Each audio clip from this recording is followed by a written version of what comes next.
Living in a world where taking a bite of bread at the wrong hour could brand you a criminal. In the Middle Ages, hunger wasn't just a hardship. In many places, eating itself could break the law. Chapter 1. The Age of Punished Hunger. Why medieval Europe criminalized eating. Imagine stepping into a medieval village at dawn. The sun is barely rising, the air is cold and wet, and the scent of smoke drifts from a baker's oven.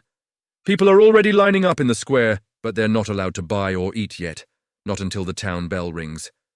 Anyone caught eating before the permitted hour could face a fine, a beating, or humiliation in front of the entire community.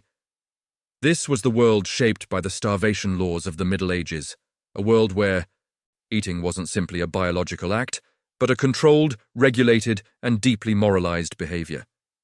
To understand how eating became criminalized, we must step back into a time when scarcity dominated life. Medieval Europe lived constantly under the shadow of famine.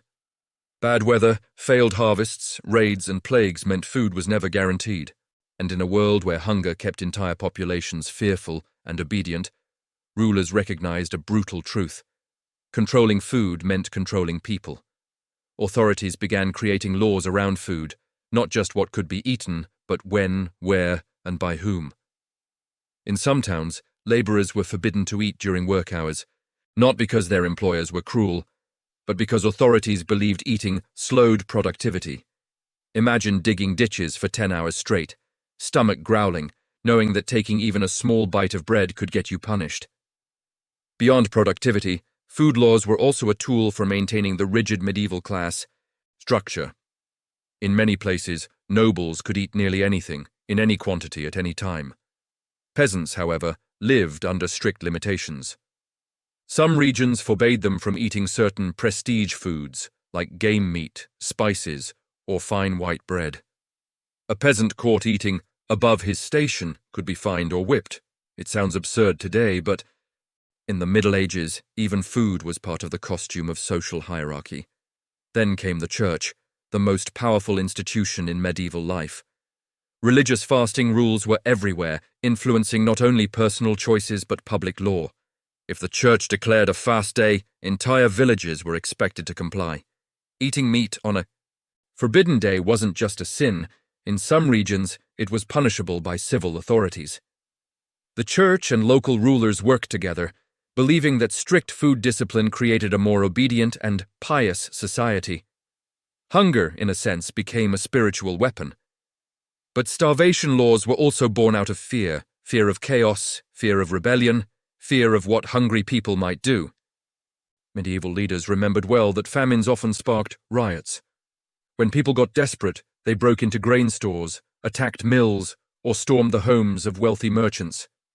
To prevent this, rulers created regulations aimed at controlling not just the distribution of food, but the behavior surrounding it. In times of scarcity, authorities could criminalize private storage of grain, restrict baking hours, and even limit how much a family was allowed to consume per day. These laws forced starvation on the poor while protecting the supplies of the elite. And because communities were so close-knit, enforcement was easy. Neighbors watched. Neighbors, ready to report anyone suspected of hoarding or overeating. Imagine a mother secretly baking bread for her hungry children at night, only to be reported by someone who saw smoke rising from her chimney. Imagine being dragged before the local magistrate because you saved a bit of grain from your own harvest instead of handing it over for inspection. These were real situations, moments where survival collided with the law. The harshness of these rules may seem shocking, but to medieval leaders, they had a purpose. Starvation laws kept order. They allowed governments to dictate who deserved food and who didn't. They reinforced class boundaries, supported religious discipline, and prevented uprisings, or so people believed. But here's the most unsettling part. Many ordinary citizens accepted these laws. They believed hunger was part of God's plan or nature's punishment. They believed strict rules prevented chaos. And so they followed them, until survival forced them not to. Because eventually, people began to break these laws. They found ways to resist, to hide food, to defy both church and state, and that resistance would grow into something remarkable. But who enforced these starvation laws, and what happened to those caught breaking them? That's where the story gets even stranger and more frightening in the next chapter. Chapter 2. The Church, Fasting and Fear, when breaking a fast was a sin and a crime. If medieval rulers created laws to control hunger, the Church shaped the soul of those laws. To understand how eating became a punishable act, we must walk into the world of medieval Christianity. A world where what you ate, when you ate, and how much you ate said something about your holiness, your obedience, and your moral worth. Fasting wasn't just a religious tradition. It was a powerful social tool that shaped nearly every aspect of daily life. Medieval Europe had over 100 fasting days a year, entire seasons when eating meat, dairy, or sometimes any food at all was forbidden. People didn't simply choose to fast, they were expected to, watched, monitored, and often judged for it. Imagine the village church bell ringing before sunrise. It wasn't calling you to prayer, it was a reminder. The Church taught that breaking a fast wasn't just indulgence, it was rebellion against divine order. But what made this especially dangerous was the Church's power to influence local laws. In some regions, church and state worked hand in hand. If the priest discovered you broke a fast and declared it publicly, civil punishment could follow. In other words, a sin could become a crime. Picture a medieval priest stepping into the village square. In his hand is a small list of names. People reported for eating meat during Lent. The crowd gathers. The accused are summoned, some are fined, others forced to kneel in the church for hours. A few might receive lashes or public humiliation. Everyone learns the same lesson: hunger is holy, and breaking hunger is dangerous. Why such severity? Because the Church believed fasting purified the soul and brought society closer to God. A well-fasted community was a disciplined community. Hunger wasn't just an inconvenience, it was a spiritual weapon. One used to train the will, suppress desires, and keep people morally aligned. And the Church had help. Monasteries played a surprisingly large role in enforcing fasting culture. Monks created detailed calendars specifying fast days, acceptable foods, and punishments for breaking rules. Their regulations influenced entire kingdoms. Some monasteries were so strict that a monk caught secretly eating could lose privileges for months or be ordered to confess in front of the entire order. And while monks held themselves to higher standards, they expected laypeople to respect the same spiritual discipline. This attitude bled into the legal systems of Europe. Secular rulers, desperate to maintain order, supported these spiritual rules because fasting limited consumption, which conveniently helped stretch food supplies during shortages. Church morality gave political leaders a holy excuse to control eating habits. The overlap between piety and law created bizarre situations. In one town, a butcher was fined for selling meat on a fasting day, not because he broke the law of the land, but because he helped someone break God's law. In another region, a man caught eating butter during Lent was forced to walk through the village wearing a heavy wooden collar labeled glutton. Perhaps the strangest example comes from medieval France, where it was illegal to cook meat on specific days, even inside your own home. Smoke rising from a chimney on a fasting day was enough to trigger an investigation. Neighbors would watch chimneys closely, ready to report suspicious scents or cooking noises. Imagine living in constant fear that the smell of frying fat might betray you. But the Church's influence reached even deeper. It shaped how people saw hunger itself. Workers sneaked bites behind barns. Women preparing meals had to be careful not to taste too much while cooking. Entire households lived in a delicate balance between survival and spiritual obedience. But even with all this pressure, people still slipped. They still ate in secret. They still hid cheese or salted meat for emergencies. And when they were caught, the consequences could be heartbreaking. In Chapter 3, we step into the terrifying world of famine, panic, and governments that weaponize starvation itself. Chapter 3, Famine, Panic, and Power. How governments turned hunger into law.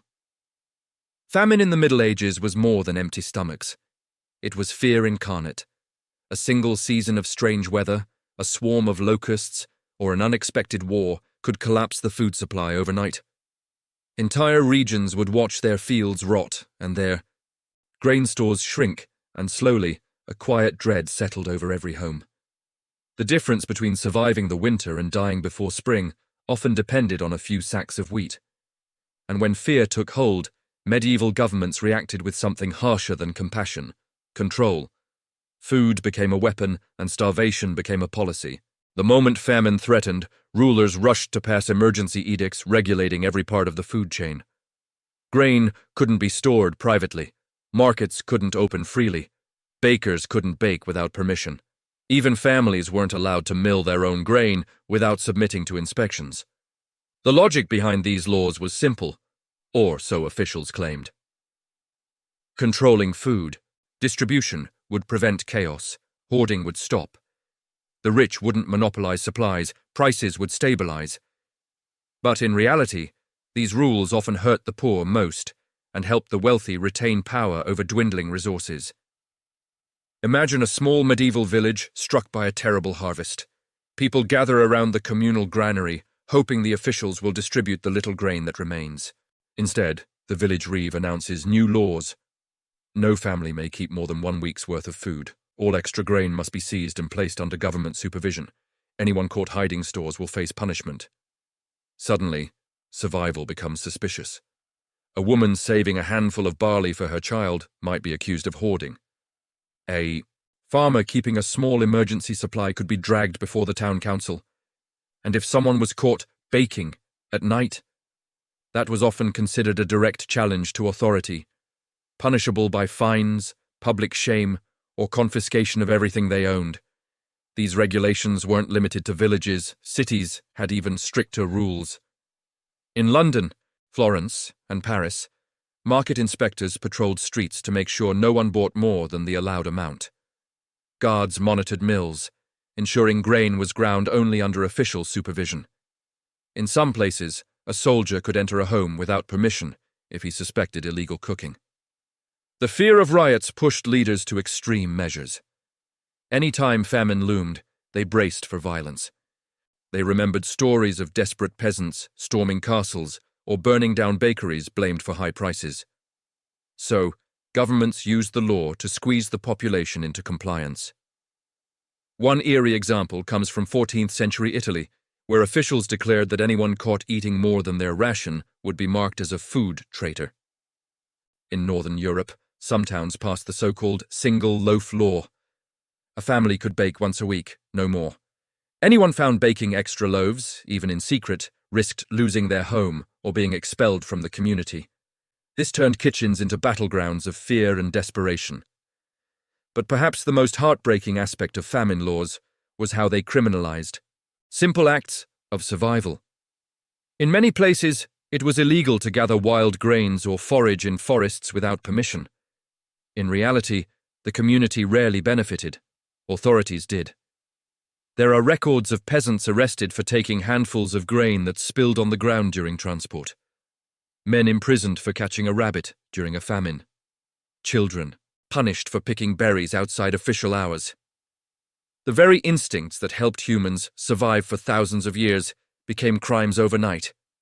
And yet, one of the strangest and most disturbing laws of all was the regulation of household meals. They monitored whether families took more than necessary. A mother giving her child an extra portion could be accused of violating ration laws. Yet something else happened during these dark times. As the state tightened its grip, people began resisting in ways both small and bold. Underground networks started forming, secret mills operated by night. Chapter 4 takes us into the unsettling world of the medieval food police and the spies hidden among ordinary neighbors. Chapter 4: The Hunger Police. Watchmen, informants, and markets under surveillance.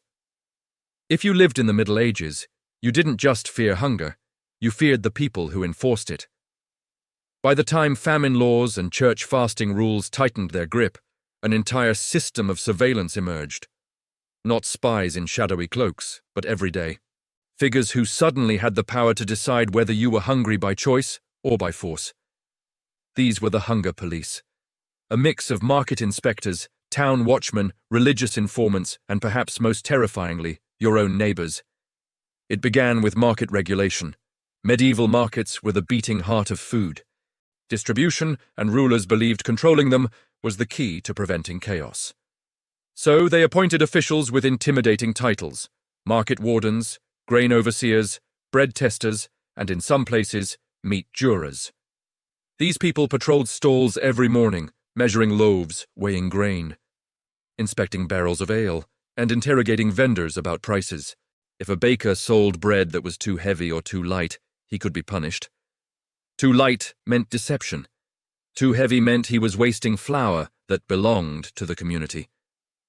In some cities, bakers had to operate with their doors wide open so inspectors could walk in at any time. Imagine trying to knead dough while someone stands over you, weighing every handful of flour you scoop. But the hunger police didn't stop at the marketplace. Their reach extended deep into homes. In famine years and heavy fast seasons, towns appointed watchmen who roamed streets specifically to smell smoke. If they detected the scent of roasting meat or warm bread on a day when such foods were forbidden, they knocked or barged into the household to investigate. A cooking fire at the wrong hour was enough to trigger suspicion. Picture a cold evening. A family, desperate and exhausted, tries to boil a thin stew. The mother cracks open the door to let smoke drift out gently, so it won't alert the watchman. But a neighbor smells something or thinks she does. She reports it. Soon the watchman arrives, pounding at the door, demanding to see the pot. This wasn't just paranoia, it was policy. Some towns used curfew bells to indicate when cooking must stop. Anyone caught with a lit hearth afterward risked a fine. Officials believed limiting cooking hours reduced fuel use, stabilized grain supplies, and discouraged secret eating.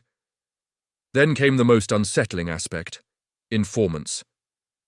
Medieval authorities encouraged citizens to report each other for food violations, promising rewards or protection in return. Neighbors watched neighbors. Landlords monitored their tenants. This created an atmosphere of distrust where even the act of sharing a meal became risky. A traveler might pass by your window and smell stew. A jealous neighbor might claim your family was eating meat on a fast day.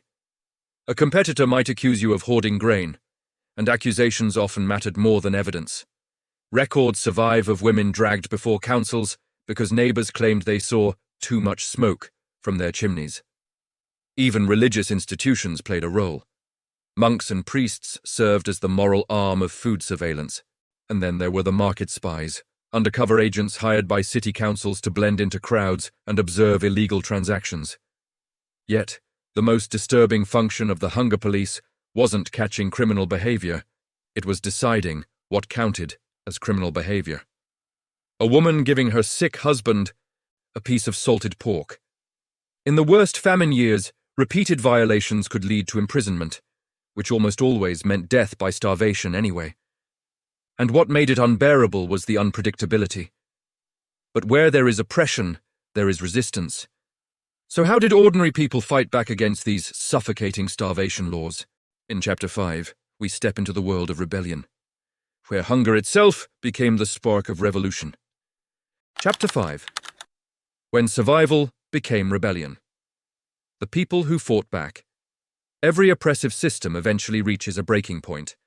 When food became regulated, rationed, watched, and restricted to the point that eating itself felt illegal, the poor didn't just suffer, they adapted. Quietly at first, then boldly, medieval people began turning survival into an act of rebellion. What started as small acts of defiance would grow into full-blown resistance, riots, and even revolutions. It began in kitchens, the hidden battlegrounds of medieval life. Imagine a peasant mother during a harsh famine. Her children are starving. The ration she received from the village granary barely fills half a bowl, but she has a secret. Beneath the floorboards, wrapped in cloth, she has hidden a handful of barley seeds. Seeds meant for planting. But in times of desperation, seeds became food. Her children eat quietly, carefully, as if sound itself could betray them. This quiet resistance was everywhere. Men accidentally spilled grain on the road so they could scoop up a little without suspicion. Some villages built hidden ovens, clay chambers dug into the earth, covered with brush so smoke wouldn't rise into the sky. These underground ovens became symbols of defiance. They meant life when the law demanded hunger. They would pour a trickle of flour into a customer's sack with a knowing look, as if sharing a forbidden secret. Some created secret channels inside their mills to hide grain from inspectors. A wooden chute here, a false panel there. Their mills became covert resistance hubs. Bakers, too, played their part. Forbidden from baking extra loaves, many still did. Only at night, and only for people they trusted. They baked in silence, using damp straw to keep smoke low. These midnight loaves were often small, dense, rushed, but they were lifesavers. A single illegal loaf might keep a family alive for another day. And while these acts were small, they carried immense risk. But desperation hardens courage. And soon, resistance spread beyond households into entire communities. This is when the real rebellions began. They took grain not to sell, but to survive. Often the grain was redistributed among families according to need, a kind of grassroots justice against laws that felt cruel and unfair. Some raids were swift, quiet affairs. Others erupted into clashes with guards, leaving bodies on the ground and anger boiling for years. These riots weren't random chaos. They were organized, purposeful, and often led by women. Medieval women were usually the ones buying food, cooking meals, and caring for hungry children. When laws made survival impossible, they took to the streets. Crowds stormed bakeries accused of inflating prices. And then there were the smuggling networks, the quiet, intelligent resistance that spread along riverbanks, forest paths, and mill races. Wealthy merchants participated too, not out of compassion, but profit. They created secret tunnels under marketplaces, moving grain at night to avoid taxes and restrictions. But perhaps the bravest rebels were the ones who dared to confront authority openly. In times of extreme famine, entire villages refused to obey ration laws. They ignored inspectors, resisted watchmen, and confronted officials who demanded food surrender. Some communities even expelled government-appointed granary managers and took control of food stores themselves, declaring that survival mattered more than decrees. These acts weren't just rebellion, they were humanity's instinct to protect itself. For people living under starvation laws, breaking the law became an ethical duty. Feeding your children was worth any price. In Chapter 6, we uncover how starvation laws finally died, and the surprising ways their shadow still touches our modern world. Chapter 6. Why these laws died, and what they left behind. By the late Middle Ages, something remarkable began to shift.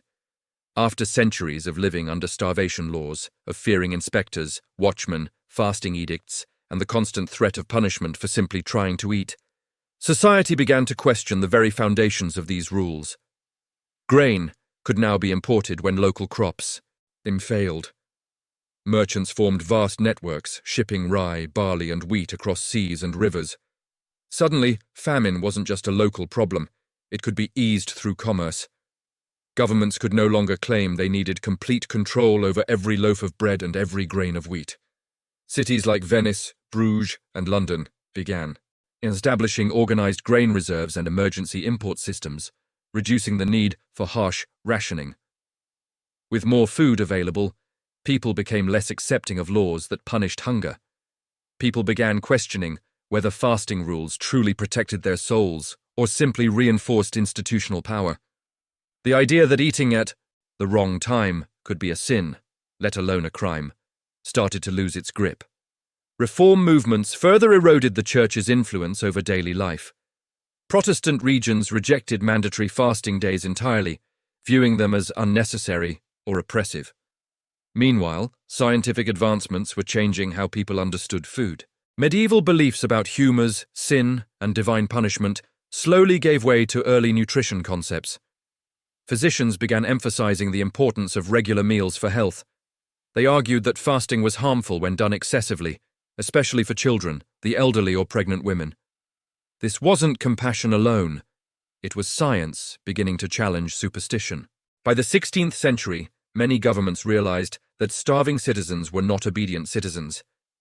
They were angry citizens. Food riots had become common, rebellions frequent, and the cost of enforcing starvation rules was rising.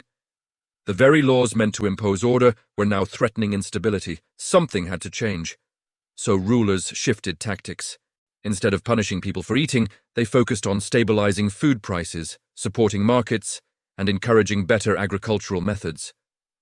They built granaries, subsidized bread during shortages, and developed early welfare systems to distribute food to the poor.